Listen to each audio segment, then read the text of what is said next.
Some aspects of black power are very disturbing to us because it means revolution.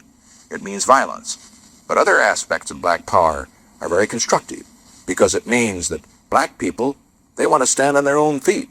They want to have black banks and not just go to white banks. They want to have black businesses and not just go to the white businesses. And they should have, and they will have. In the late 1960s and early 1970s, things were getting pretty wild. Panther Movement, Republic of New Africa, Black Liberation Army. And at that same very time, the amount of black people in the big cities was starting to rise. They were starting to get some political power. And Richard Nixon wanted a few more black votes. He got into office in 1968.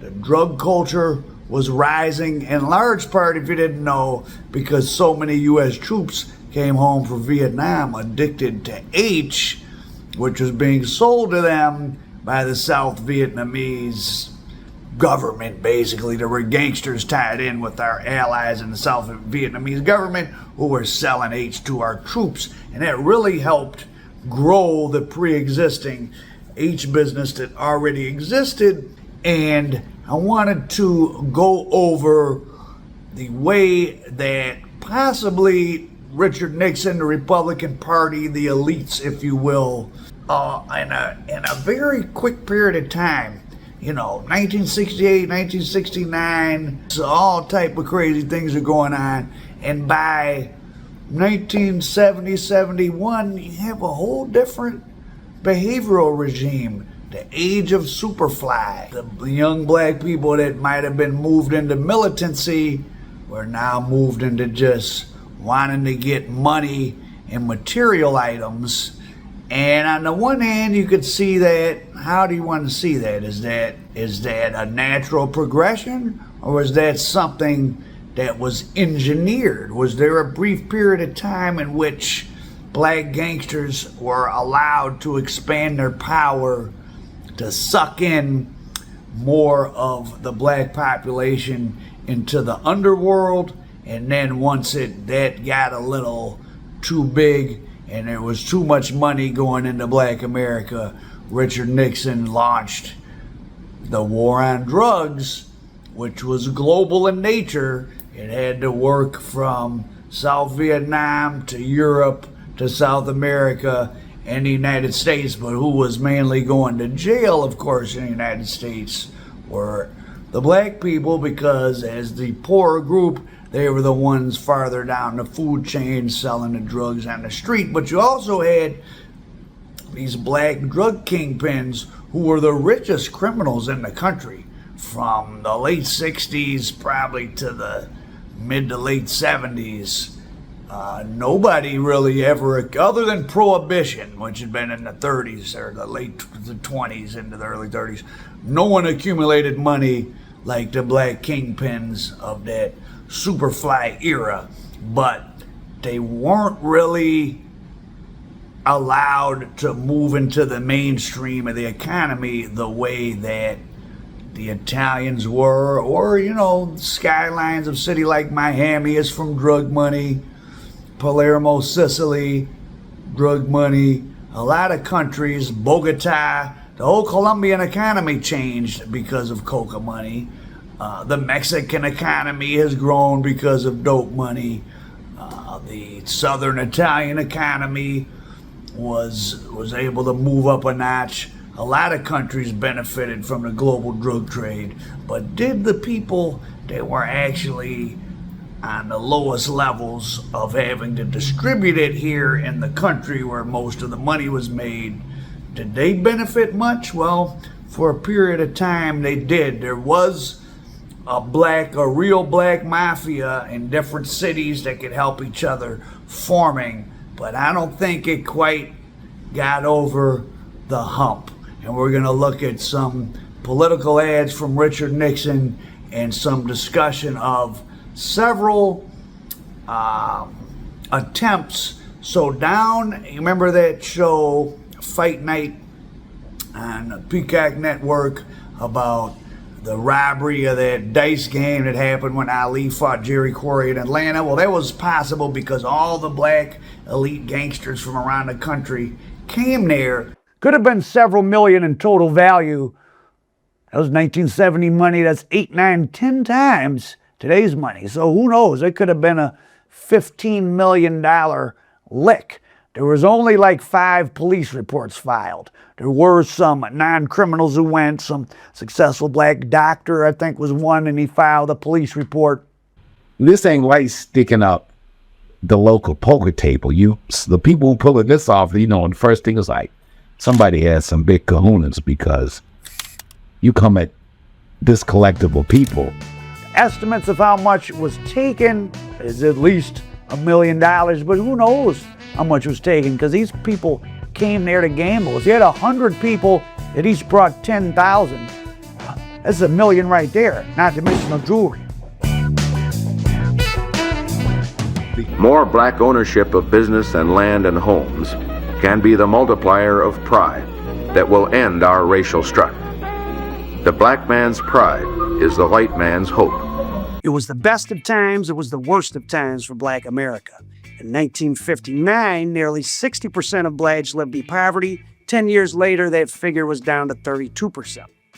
But while it was the white people fleeing the cities because of crime, decay, and industrial decline, it was black people actually suffering from the rapid growth of crime in the late 60s. The riots across the country, from Watts to Harlem, sped up this process and left a lawless urban landscape ripe for the pickings of a new breed of criminal, the drug kingpin. Historically, heroin had been in the black communities way back in the early days. We as Americans always want to be very romantic about things. This was about capitalism, and this is about a type of capitalism that many poor blacks could not go anywhere but to. As I talked about in Cold War Heroin Heat, the increased drug supply was a direct result of the American government's decision to protect French, Italian, and Chinese drug dealers as they flooded the streets of black America with illegal drugs for political reasons. 61, 62, when it started getting real popular. And then around 1964, 65, it was really growing. It was booming, In Harlem, which was ground zero of the heroin epidemic thanks to the Italian mafia, a shocking 20%, 1 in 5 of black men were injecting heroin with needles on a daily basis circa 1970. 3 of the biggest drug kingpins in the United States at that time were black: Frank Lucas, Leslie Ike Atkinson, and Frank Pee Wee Matthews. Extremely intelligent. They were not given the education opportunities that the whites had. It was a poor community. We lived in poor housing. From that poor housing, we went to poor schools, received a poor education, and that poor education sent us on poor paying jobs. It returned us right back into the poor community. Paid you, $1.55 an hour. Here, the only job you're gonna get, wash these dishes. A lot of disrespect. And I wasn't having that. And the only other way I knew to earn that type of money was in narcotics. New connects, new sources of supply were appearing every day as the drug business had become an important part of the American economy. The interesting thing is I toured the nation. I saw those same types of men in many cities, whether it was Philadelphia or Baltimore or Washington, D.C. They were the ones that would go to the little private parties after a concert, and those men were an elite group. The basic issue for us is self-determination. It's to be able to live in America with some degree of dignity. It's to have some control over our own destiny. We don't want welfare colonialism in the black ghetto. We don't want white business to come in and say, well, we're going to do you a favor today. We're going to give you 300 jobs. The basic issue has to do with whether or not we can control some employment for ourselves. And that means we've got to have some kind of selective patronage. We've got to control businesses in black communities. For how long can you expect Negroes to see how great it is to live in America on their television sets and in the movies without them seeing how different their own lives are? African-American parents, my parents marched with Dr. King, And the drug guys were pushing heroin, but they're selling a substance that's gonna kill your child or your grandchild. Hey, let's get Al Prophet to 1 million subscribers. So, in addition to liking and sharing and leaving a comment, remember to subscribe. A police officer who apparently worked narcotics and had gone into the dope dealing business by the name of Marzette. Henry Marzette was a Detroit narcotics officer, turned to the dark side and started selling dope himself. After his release from prison around 1960, he started getting dope from the Italians and quickly rose to the top of Detroit's drug business. Frank Matthews, not that year, but the next year, used Atlanta to have a summit. The feds actually observed it. This really happened. I got this from the feds. This isn't an urban myth. He called dealers from all around the country and said, I can supply you. We don't need the Italians. And on a smaller scale in Detroit, right at that same time, Henry Marzette, who had been a black police officer in Detroit in the 1950s and then became a kingpin, he too called a meeting of all the dealers in Detroit, but they broke into two camps. In the summer of 1970, Henry Marzette had decided to take over Detroit's drug business. He called a meeting of the city's top dealers and told them that he had secured a direct Asian source of supply and that he could guarantee 20 pounds a week of pure China white, enough to supply most of the city. The West Side 7, which were the black dealers that wanted to go with Marzette, and the East Side 12, who wanted to stick with the Italians.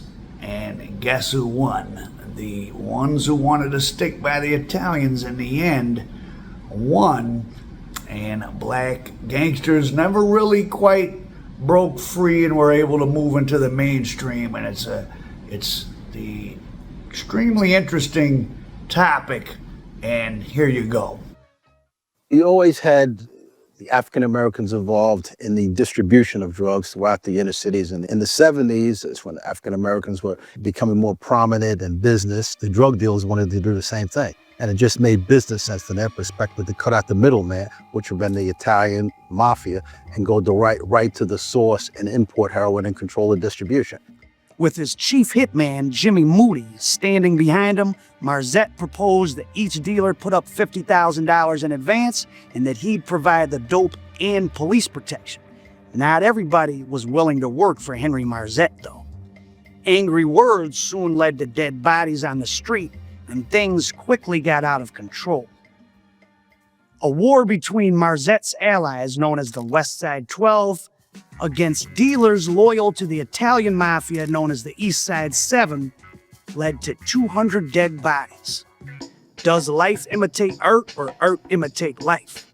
Or was there something more sinister at play in the 1960s? Seeing people who had an admiration for the criminal element admiring crooks.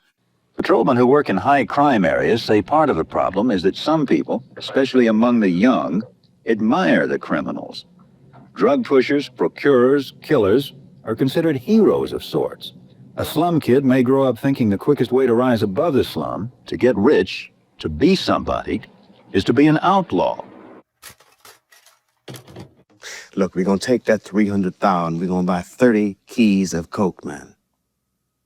The best shit in town, rocks and lumps as big as marbles, no cut. How is it that the heroes of the black community went from being groups like the Black Panthers to being pimps and pushers, like Superfly and the Mac, in just a few short years? White man comes with a gun, he's going to know the same thing can happen to him that he's going to do to the black man. He can die. That nigga wanted the honey. All we want is the money. But they make us dream about owning a Rolls Royce and an Eldorado. Superfly, Shaft in Harlem, Shaft in Africa, Shaft meeting with the Jew. Today, we have the movie industry saturating the black mentality with a death wish. Eddie probably sent thousands of kids to college and paid thousands of people's mortgages and invested in and kept hundreds of African-American businesses afloat. Because let's be honest, when Chase Bank or Bank of America or Comerica isn't gonna give you that small business loan, who do you go to? And he probably didn't even ask for it back. And he never didn't ask for it back, and what he definitely didn't ask you for a credit score. The black man want ownership. He want to be able to own his own things and make up his own mind. When you're around other people of a certain economic level, the people don't pass judgment. Because who knows what they're doing? You got the jeweler down the street. He's doing all types of things. The banker is dealing with all kinds of individuals. And I'm just going to throw it out there. You know, people take it how they want to take it. You know, only poor people got the time to make moral judgments. They dealt with heroin and cocaine, and many of them trafficked like they had immunity from arrest. A federal grand jury is looking into alleged drug payoffs within the Detroit Police Department. The day a deputy chief, once a member of the narcotics unit, was found shot to death. Harville, a 21-year veteran of the force, had been reportedly linked to the investigation, which centers on several police officials and one precinct. An important piece for the puzzle of crime in America is something you don't hear about much in the mainstream media. How could whole sections of cities be turned into open-air drug markets without the police knowing about it? It wasn't just him, he said, it was everybody. What percentage of the plainclothesmen assigned to the division, to the 6th Division at that time, do you feel participated in the pad? Everyone to my knowledge. Everyone? Everyone. John Sutton's observation that the major dealers were running their drug business with impunity is borne out by this story about how Eddie Jackson, already under indictment for running Detroit's biggest drug ring, was caught red-handed with a large shipment of heroin and used his power over the legal system to get away scot-free. Eddie, driving next to my mom's car, Eldorado, had a bright idea, which was completely out of the business model to do this. They had carriers whose job it was to go to New York to do these things. Call it a long night, maybe a party that went way, way too out of control. But Eddie and 5-0 decided to go to New York. They go to New York, they see the connect. When he pops the trunk, he finds the contraband. He finds the 11 bricks of heroin, the 3 bricks of cocaine.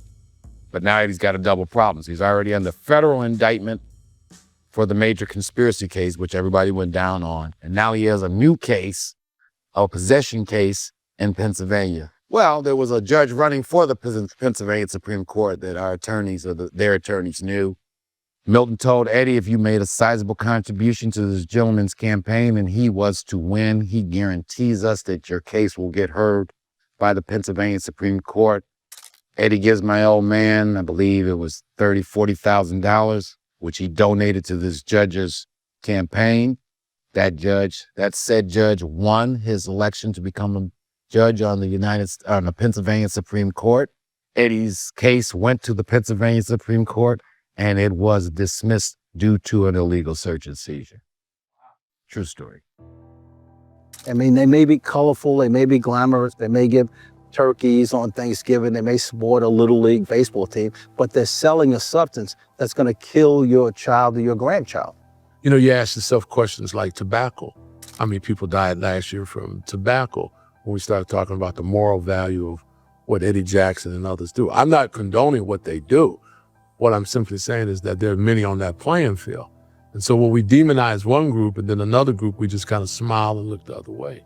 So when he tells the same story the way Mickey told it, that there was all the heavy hitters was there, he didn't explain that it was a string of maybe up to 8, 9 homicides that end up happening to people who from that life that were all supposedly related to as you can imagine, you can't rob. You can't rob 100 tier 1 hustlers. Atlanta, which was now on the map as a major black cultural center after Ali Quarry, even though there was that robbery in 70, Frank Matthews used it in 71 to have a real summit specifically to discuss the dope business and to tell all the major dealers that they weren't going to have to deal with the Italians anymore because he was in the process of securing a large and permanent pipeline of his own, which really would have marked a true black mafia like the Italians, in the sense you could have, hey, I'm from Detroit, there's someone in Chicago or Cleveland or Akron, Ohio or North Carolina that I can call on to help me out and and settle disputes, and we all work together and we operate away from the Italians. That was Frank Matthews' dream, at least. And Frank Matthews also owned, he must have had his claws into politics down there, because he owned land that he bought that nobody was supposed to know, turned into, I think, I-75 federal highway. So Frank Matthews would have been a millionaire legally just from that land deal, but of course he got indicted and disappeared first. So Atlanta is the center of a lot of big gangster action, including that of Frank Matthews, who had a summit there and owned a lot of land there. Someone in the state government must have gave him the heads up of what was going to happen. Frank Matthews at that time, I think, was probably under 30 years old, was extremely bright, had good leadership skills, and had convened a meeting of all of the top African American and Hispanic drug dealers in Atlanta, Georgia, in 1971. And his goal was to unite and form a family where they cut out the Italian mafia and went right to the source of heroin and brought it in and controlled the distribution. Miami, Baltimore, Philadelphia, and Atlanta, similar information was coming back. Some guy named Matthews was behind the local organizations in those cities. He was in a league of his own, and he was a top, not only an organizer, but a businessman. He saw himself as that. He posed as a real estate developer, which was a front, but he bought a whole series of parcels of land where he was informed the federal highway was going to go in. Had that gone through, he would have been a multi-millionaire just on the real estate. He always had the African Americans involved in the distribution of drugs throughout the inner cities. And in the 70s, it's when African Americans were becoming more prominent in business. The drug dealers wanted to do the same thing. And it just made business sense from their perspective to cut out the middleman, which would have been the Italian mafia, and go right to the source and import heroin and control the distribution. Let's face it, they couldn't believe that this black guy, was working in 21 states, with this huge network, and people were coming from all over the country to buy dope from him.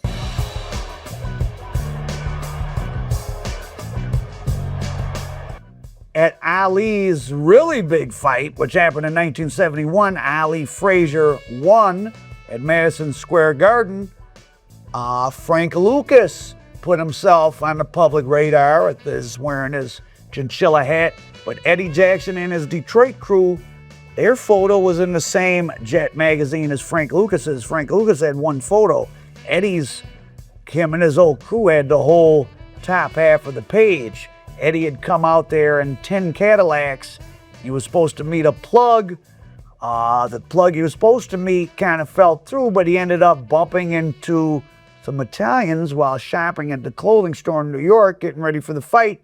And they said, "Hey, you look like you're in the same business as us." And this Italian was a guy named Doc Lombardozzi, who was the point man for the Gambinos, who were all through the 70s still bringing in the big bag from Europe. And Ali's prior fight to that, the Jerry Corey fight, leads to all these hustlers getting robbed and sends shockwaves through the black underworld. Then maybe none of it happens if Ali doesn't start back fighting again in 1970. It's amazing how fast society can change at certain times and in certain ways. Think about this. In 1965, just 5 years before this fight in Atlanta, so many black people were being deprived of their basic constitutional right to vote in southern states. The federal government was forced to pass the Voting Rights Act, enforcing those rights. Interracial dating would get you arrested, if not worse, in a lot of places. Jim Crow was still in full effect. 3 years after that, in 1968, the Black Panthers are having shootouts with the police all over the place. And yet, 2 years after that, 1970, Black Panthers are in decline.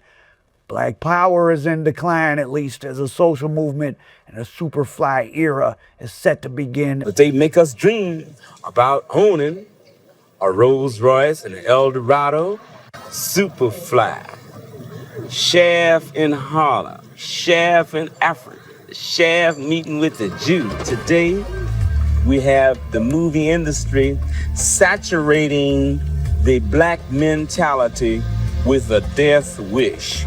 Criminality replaced revolution as the cool thing, at least superficially, in, you know, many elements of the black community. Now, was that a natural evolution? Was that an accident? Was it planned propaganda? Well, that's a serious and interesting question. You know, we'll never really know that for sure, but it's something for you to think about. A man like Eddie Jackson talking about no longer, I ain't trying to catch the streets, I'm trying to catch Rockefeller. That I'm so far away from yes sir and yes ma'am. I'm riding Cadillacs, I got diamond rings. I'm a black man flaunting my wealth in a very unapologetic way. The face of the ghetto is the face of despair. It is a face whose eyes see only hopelessness. 68, 69, Nixon takes over in 68. You know, we talked about, without getting deep into political science, maybe the Nixon administration took seeing black men empowered who are not fight the power, down with the man, wearing berets, that we need to phase out that Huey Newton look. On the political side, Richard Nixon's stated policy of supporting black business, to quote Tricky Dick, the black man's pride is the white man's hope. And these Negroes, unwittingly, driving their big Cadillacs and wearing their fur coats with all the diamonds. America's public enemy number one in the United States is drug abuse. In order to fight and defeat this enemy, it is necessary to wage a new all-out offensive. I have asked the Congress to provide the legislative authority and the funds to fuel this kind of an offensive. This will be a worldwide offensive dealing with the problems of sources of supply as well as Americans who may be stationed abroad wherever they are in the world.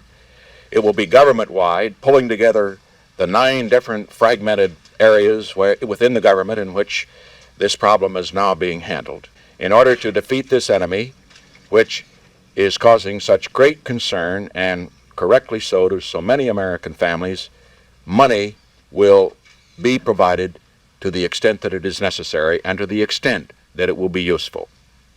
And finally, in order for this program to be effective, it is necessary that it be conducted on a basis in which the American people all join in it.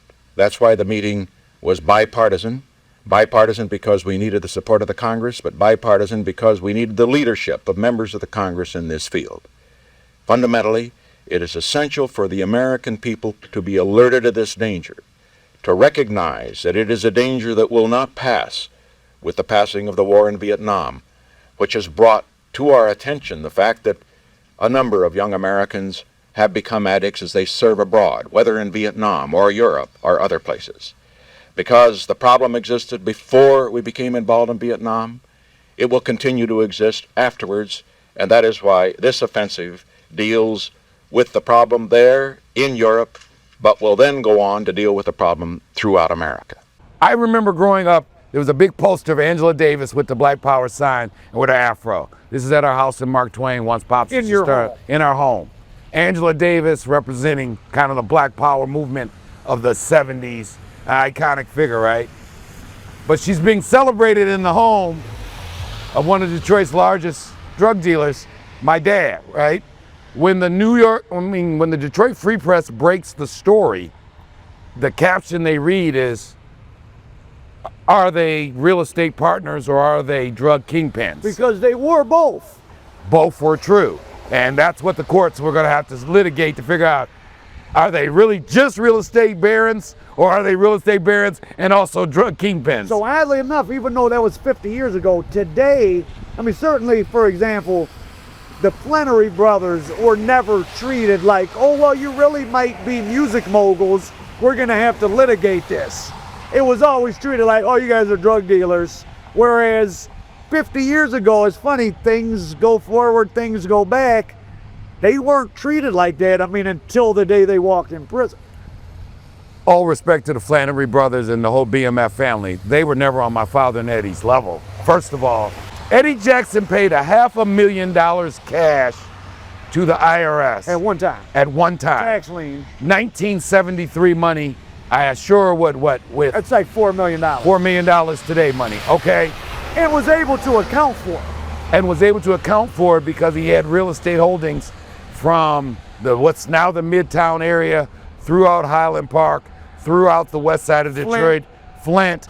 So when we do the Eddie Jackson count, it's always a low count because nobody knows exactly how many deals he made on his own. Well, we know he had real estate along the Ohio Turnpike. That's what we do. Yeah, we do, all the way through there. But anyway, Judge Fiken, who was the chief federal judge appointed by Richard Nixon during this era where Richard Nixon, so you got to connect the dots. The judge presiding over the case is Judge John Fikens, who is the chief federal judge who has been appointed by President Richard Nixon, who is heavily attempting to bolster up black business entrepreneurship in America, to use it as a counterweight against the black radical movements represented maybe best by the Black Panthers and even organizations like Milton Henry's Republic of New Africa, right? So what do you think? Do you think all this stuff was just kind of random? These are just random pieces of history that I wove together into something that seems like it makes sense? Or was there really a plan, at least temporarily, to derail the militant Black Power movement by letting the drug culture, the crime, the underworld culture really take root in Black America, and a lot of people make money, and then once they got kind of too big and out of control, and once the Vietnam War was ending, they started the war on drugs, and they snatched the legs out from the very people that they had for a few years empowered. I mean, look what happened with Eddie Jackson being out on bail and being caught in another state with a trunk full of dope and being able to pay off a Philadelphia Supreme Court judge or a Pennsylvania Supreme Court judge to get out of trouble. I mean, this is power on a big scale. These guys, these black kingpins were kind of above the law for a couple years because that's the only way you get that big. You have to be above the law in the sense that you're working with the law, but the Italians got to be in that position for quite a long time, and the black kingpins only had a brief time, and only a very few of them, like the Brown family, Courtney Brown Sr. and his son Courtney Jr. that I interviewed, very few benefited in the long haul because they had such a brief window. So what do you think? This was purposely set up, you know, drugs really coming into Black America and these black neighborhoods becoming actually like an industry, like selling drugs, being a criminal, the street life became like an actual whole employment sector for people in certain neighborhoods in certain cities, or is this all just a coincidence? Ask yourself that. I'll profit American dope.